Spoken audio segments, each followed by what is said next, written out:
IMF ने पाकिस्तान के लिए कर्ज प्रोग्राम की तीसरी किस्त की मंजूरी दे दी। एग्जीक्यूटिव वोट से मंजूरी के बाद अब पाकिस्तान को 1 अरब 30 करोड़ डॉलर्स मिलेंगे। पाकिस्तान ने 37 माह का मौजूदा कर्ज प्रोग्राम सितंबर 2024 में हासिल किया था। IMF एग्जीक्यूटिव बोर्ड का पाकिस्तान जायजे के लिए इजलास वाशिंगटन में हुआ। इजलास में मौसमियाती तब्दीलियों के प्रोग्राम RSF के तहत फंड भी मंजूर। इस प्रोग्राम के तहत 20 करोड़ डॉलर दिए जाएंगे। हुकूमत की मुआशी इस्लाहात पर अमल दरामद जारी रखने की यकीन दहानी। IMF ने जारी प्रोग्राम पर अमल दरामद मजबूत करार दिया।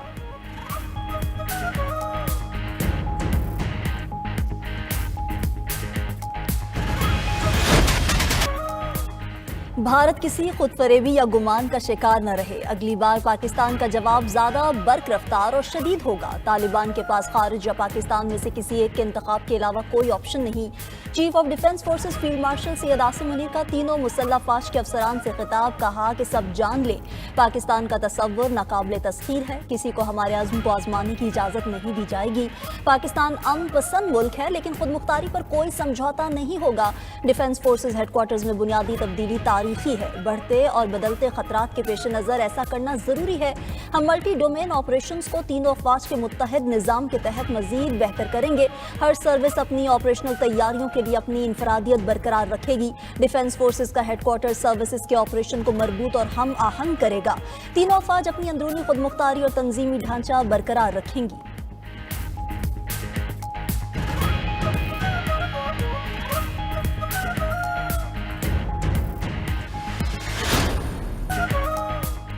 GHQ में चीफ ऑफ डिफेंस फोर्सेस के एजाज में तकरीब तीनों मुसल्लह अफवाज की तरफ से chief of defence forces Asim Munir को गार्ड ऑफ ऑनर पेश किया गया। तकरीब में तीनों मुसल्लह अफवाज के अफसरान से खिताब में फील्ड मार्शल सैयद आसिम मुनीर ने कहा कि पाकिस्तानी कौम और मुसल्लह अफवाज ने मार्का हक में गैर मामूली जुर्रत और साबित कदमी दिखाई। मार्का हक के मल्टी डोमेन ऑपरेशंस को मुस्तकबिल की जंगों के लिए निसाबी मिसाल करार दिया गया। चीफ ऑफ डिफेंस फोर्सेस ने शोहदा को खिराज अकीदत पेश करते हुए कहा कि वो कौम का हमेशा फख्र रहेंगे। साइबर स्पेस, इलेक्ट्रोमैग्नेटिक स्पेक्ट्रम और आउटर स्पेस में बढ़ते खतरात से निपटने के लिए मुश्तरका हिकमत अमली नागुज़ीर है। मसनूई जहानत और क्वांटम कंप्यूटिंग समेत नई टेक्नोलॉजी से अफवाज को हम आहंग करने की ज़रूरत पर जोर दिया। फील्ड मार्शल ने मजीद कहा कि मुसल्लह अफवाज को सकाफती तौर पर जदीद और मुकम्मल जंगी तैयारी वाली फौज में तब्दील किया जाएगा। तकरीब में मार्का हक में बहादुरी दिखाने वाले पाक बहरिया और पाक फजाइया के हीरोज को एजाज़ात दिए गए।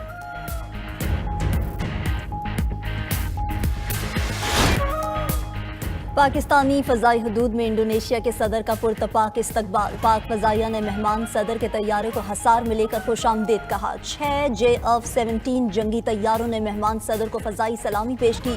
इंडोनेशिया के सदर का पाक फ़ज़ाइया, पाकिस्तानी क़यादत और अवाम से इजहार तशक्कुर। इस्लामाबाद एयरपोर्ट उतरने पर सदर मुमलिकत और वज़ीर आज़म ने मुअज़्ज़ज़ मेहमान का वालिहाना इस्तकबाल किया। इस्लामाबाद एयरपोर्ट पर इंडोनेशिया के सदर को 21 तोपों की सलामी दी गई। मेहमान सदर 2 रोज़ा दौरे में पाकिस्तानी क़यादत से मुलाकातें करेंगे। तिजारत, सरमायाकारी, दिफा और दीगर शोबों में ताउन बढ़ाने पर बातचीत होगी।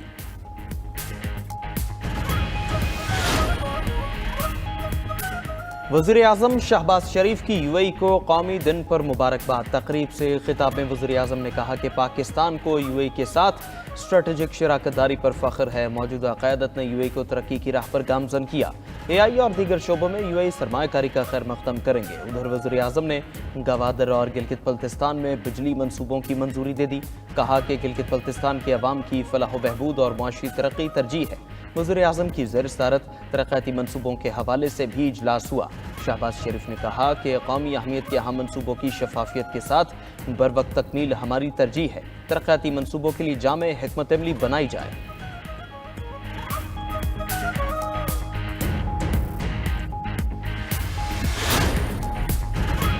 बानी PTI के खिलाफ गद्दारी का मुकदमा खारिज इम्कान नहीं। PTI अडियाला और PTI पाकिस्तान बनने जा रही है। वज़ीर आज़म शहबाज शरीफ के सियासी मुशीर राना सनाउल्लाह कहते हैं कि बहन से मुलाकात के बाद ट्वीट में जो अल्फाज इस्तेमाल हुए उसके बाद फैसला हो गया। PTI बहुत तेज़ी से अपने अंजाम की तरफ जा रही है।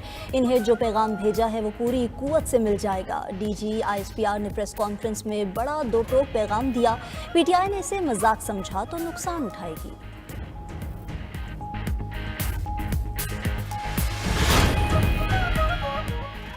स्पीकर कौमी असम्बली की एक बार फिर अपोजिशन को मुज़ाकरात की पेशकश। कौमी असम्बली इजलास में इजहार ख्याल करते हुए स्पीकर अय्याज सादिक ने कहा कि हुकूमत और अपोजिशन के दरमियान मुज़ाकरात के लिए किरदार अदा करने को तैयार हूँ। शिकवा किया कि पहले भी किरदार अदा किया था मगर मुझे सिला अच्छा नहीं मिला।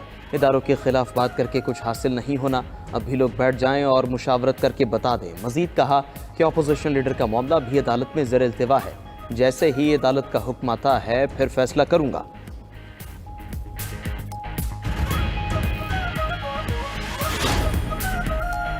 पीटीआई ने कभी मुज़ाकरात से इनकार नहीं किया। इदारों और सियासी जमातों के दरमियान तनाव कम करने की कोशिश होनी चाहिए। कुछ लोग नहीं चाहते हालात बेहतर हों। चेयरमैन पीटीआई बैरिस्टर गौहर की गुफ्तगू। कहा कि इलेक्शन कमीशन ने बगैर किसी सर्टिफिकेट के पीटीआई पर कैसे पाबंदी लगाई। सियासी पार्टीज पर पाबंदी लगाकर काम नहीं चलता। कुछ लोग आग लगवाना चाहते हैं। हमने ईंट का जवाब पत्थर से नहीं दिया। चाहते हैं मामला तफहाम व तफहीम से हल हों। बानी पीटीआई की बहनों की मुलाकातों पर सियासत नहीं होनी चाहिए। सियासत में हमेशा दरवाजे खुले रहने चाहिए।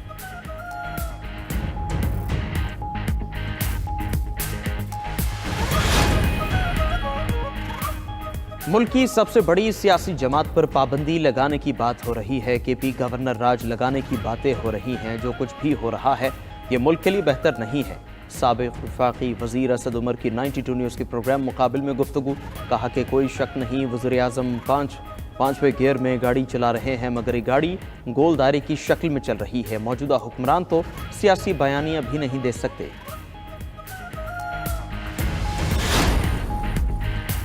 लंदन हाई कोर्ट ने हद तक इज्जत केस में यूट्यूबर आदिल राजा की अपील मुस्तरद कर दी। अदालत का आदिल राजा को ब्रिगेडियर रिटायर्ड राशिद नसीर से अवामी सतह पर मुआफ़ी मांगने का हुक्म।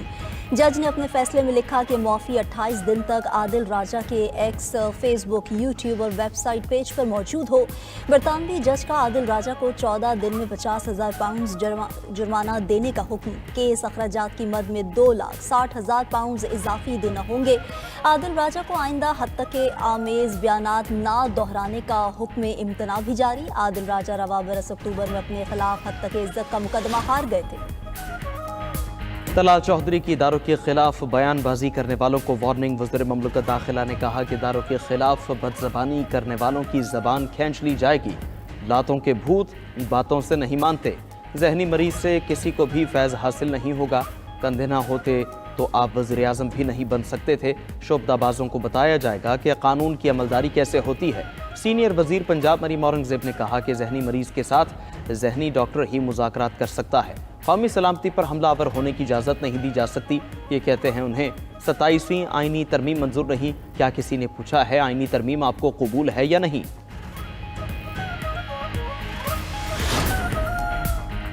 पार्लियामेंट की राहदारी में हुकूमत और अपोजिशन अराकीन में दिलचस्प मुकाबला। वफाकी वजीर पार्लिमानी अमूर तारिक फजल चौधरी और पीटीआई रहनुमा जुनेद अकबर खान का टाकरा हो गया। जुनेद अकबर ने फजल चौधरी से शिकवा किया कि आप हम पर दिन ब दिन हालात तंग करते जा रहे हैं, हम पर दरवाजे बंद करते जा रहे हैं। तारिक फजल चौधरी ने जवाब दिया कि आप भी आपस में इजलास ना करें, स्पीकर कौमी असम्बली से मिले। जुनेद अकबर ने फौरन कहा कि आप जुल्म बंद करें, हम मिल लेंगे। इस पर तारिक फजल चौधरी ने तुर्की बा तुर्की जवाब दिया, आप भी अपनी हरकतें ठीक करें।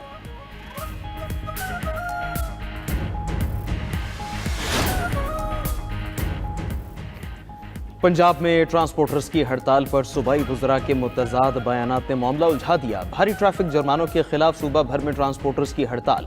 लाहौर समेत शहर शहर हड़ताल की वजह से मुसाफिरों को मुश्किलात का सामना। बैनुल-सूबाई, बैनुल-ज़राई और इंटरसिटी ट्रांसपोर्ट बंद रही। वज़ीर ट्रांसपोर्ट पंजाब बिलाल अकबर खान के ट्रांसपोर्टर से मुज़ाकरात। बातचीत को कामयाब करार देते हुए ट्रैफिक जुर्मानों में इजाफा फ्रीज करने का ऐलान किया। ट्रांसपोर्टर्स के मुतालबात पर कमेटी तश्कील देने का फैसला भी किया। सूबाई वज़ीर ट्रांसपोर्ट की कमेटी के फैसलों तक कम से कम जुर्माना करने की यकीन दहानी। उधर सीनियर वज़ीर पंजाब मरीम औरंगज़ेब ने ट्वीट किया कि ट्रैफिक ऑर्डिनेंस पर अमल दरामद रोकने का कोई हुक्म जारी नहीं हुआ। ऐसी क़यासराइयाँ महज झूठ हैं।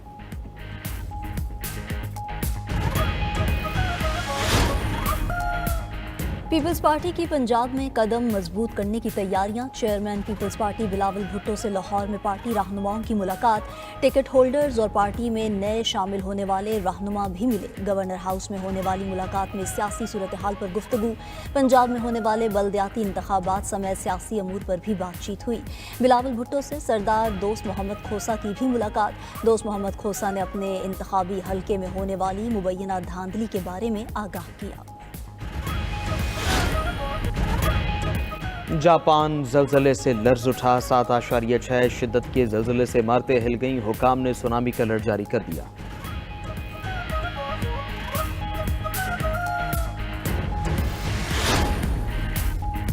अमरीकी कांग्रेस का मशरिक़े वुस्ता में फौजी कार्रवाइयों का सदारती इख्तियार वापस लेने का फैसला। डेमोक्रेट्स और रिपब्लिकन्स ने दिफाई बजट के मुसव्वदे पर इत्तफाक कर लिया।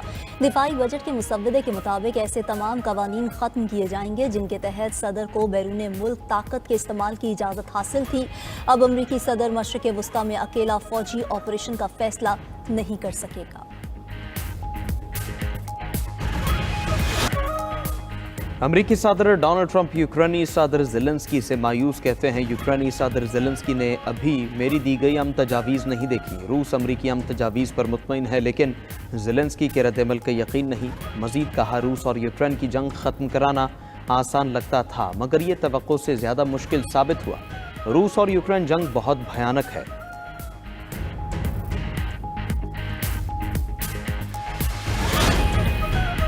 सूडान में खूनी जंग की शिद्दत में इजाफा। रैपिड सपोर्ट फोर्स ने हेग्लिग ऑयल फील्ड का कंट्रोल संभाल लिया। किंडरगार्टन और अस्पताल पर हमले में हलाकतों की तादाद 114 हो गई। मरने वालों में 63 बच्चे भी शामिल। सरबरा आलमी इदारा सेहत का सूडान में जंगबंदी का मुतालबा।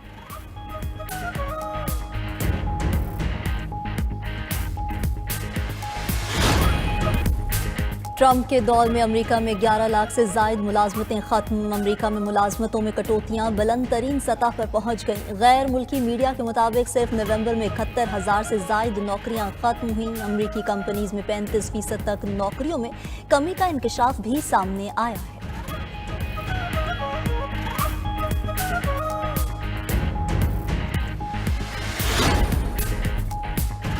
ईरानी रियाल तारीखी कम तरीन सतह पर आ गए। $1 12.5 लाख ईरानी रियाल का हो गया। खबर एजेंसी के मुताबिक 2018 के बाद से ईरानी करेंसी के कदर में 1 लाख रियाल गिरावट हुई।